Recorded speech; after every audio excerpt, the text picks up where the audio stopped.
At 2 a.m., Caracas went dark, the sky roared, and a president disappeared. In a world wired to watch, the only way to move a high-value target is to make the world look at something else. A single building became bait, the horizon became theater, and the city itself became a stage for a silence so loud it drowned helicopter rotors. This matters because it shows how power is projected without banners, how borders bend without armies crossing them in daylight, and how a modern capital can blink and lose its center before dawn. It began long before the blackout.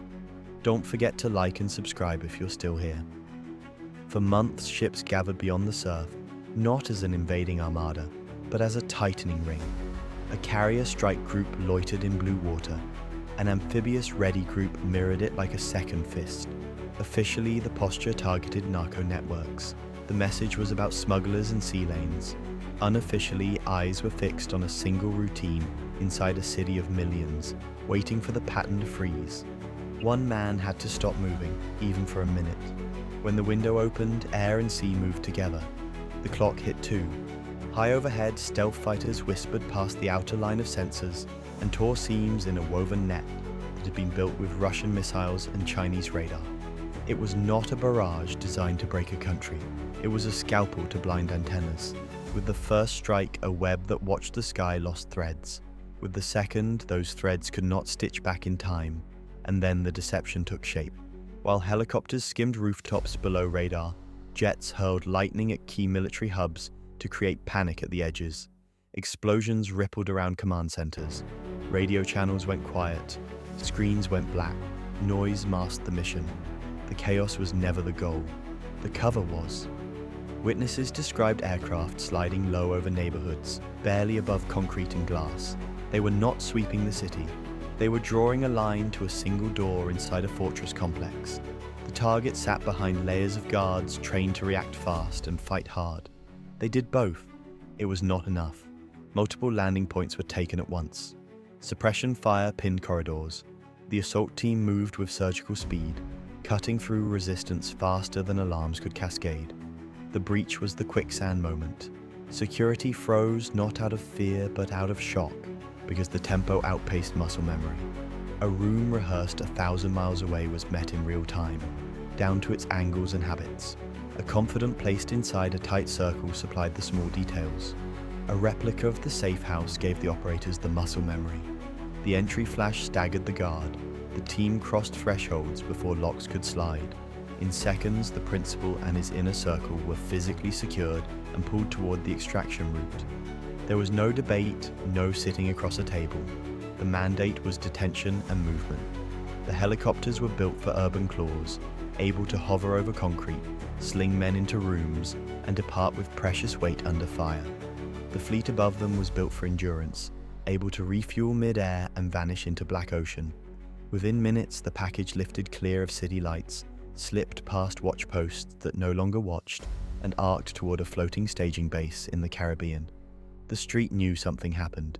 It did not know what. This is where the operation reveals its larger design. The carriers were not waiting to invade. They were there to distract, to suggest a storm at sea while the strike was a whisper on land. An overwhelming array of airframes and ships flooded a region where air defenses were dense and mobile. From long-range missiles to tactical batteries and drones that filled the mid-altitude space with eyes and teeth.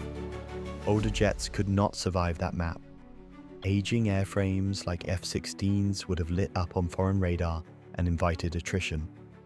The Venezuelan fighter fleet, built around Su-30 multi-role jets and a handful of legacy Falcons hampered by sanctions, could patrol and chase but struggled to punch through the fog of deception and electronic war sown over their own territory.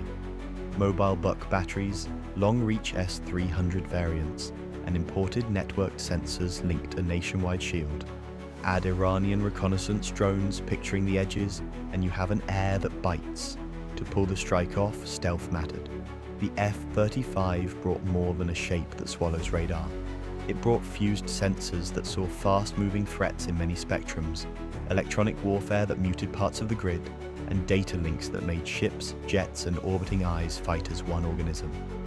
It could suppress a radar that relocated every hour, jam a node that hopped frequencies, and mark targets for other platforms without revealing itself. That precision did not just clear a lane for helicopters, it kept Venezuelan interceptors guessing and late. Range was part of the puzzle too. From Puerto Rico to the Venezuelan coast, the span is roughly 1,300 kilometers, with a combat radius that demands careful planning. Tankers drifted inside safe bubbles to draw circles in the air, refueling fighters in ways that extended loiter time without exposing the VIPs. Amphibious assault ships, armed with short takeoff variants, offered shorter launch windows. From decks south of the Greater Antilles, stealth jets could race at high subsonic speeds and arrive over targets in minutes. The first wave could break the sensors, the second wave could kill the replacements, and all of it could run while the headline was the carrier. Reports spoke of over 150 aircraft and 8 destroyers, a theater so large that it felt like a full-scale engagement, even as the ground fight remained narrow. What looked like preparation for war was a curtain hiding an extraction. The moment the principle lifted, the tempo did not drop. It surged. Strike packages kept pressure on air defense nodes to prevent a late intercept.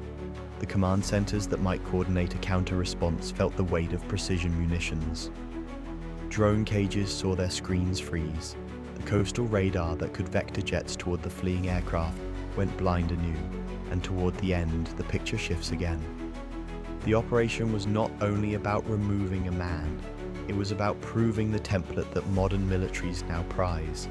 A fleet can loom, a skyline can go black, and a leader can be gone, all without an official declaration. The tools are stealth fighters that rewrite the notion of contested airspace, warships that act as mobile airfields, and human sources who turn secrets into maps. The lesson that emerges is not about who won which night. It asks how deception at scale becomes policy, how noise becomes camouflage, and how a blackout becomes a boundary on a map. If this is the new shape of power, the next question is simple and troubling.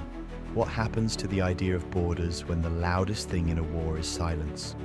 Like, comment your thoughts and subscribe for more updates and insights.